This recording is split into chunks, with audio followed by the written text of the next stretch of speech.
Kita sapukan salutan penebat haba kaca ini perlahan-lahan pada permukaan kaca. Gunakan span yang ada di tangan kita ini dan ratakan di atasnya. Kemudian kita kemaskan sedikit. Macam ni saja, kerja pun selesai.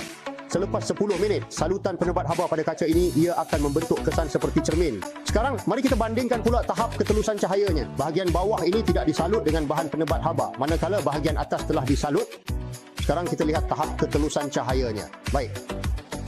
Seterusnya, kita akan gunakan dua alat optik untuk menguji sekeping kaca biasa yang telah disalut dengan salutan penebat berbanding yang tidak disalut untuk lihat apa perubahan yang akan berlaku pada data.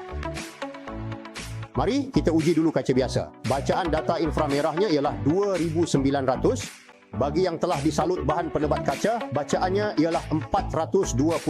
Untuk kaca biasa, bacaan data ultraunggunya ialah 2900. Manakala yang disalut penebat kaca, bacaan data ultraunggunya 307. Dengan membandingkan kedua-dua data ini, kita dapat sahkan salutan penebat haba kaca ini berkesan menebat haba dan ultraungu. Tanpa menjejaskan ketelusan cahaya, jangka hayat penggunaannya boleh melebihi 20 tahun.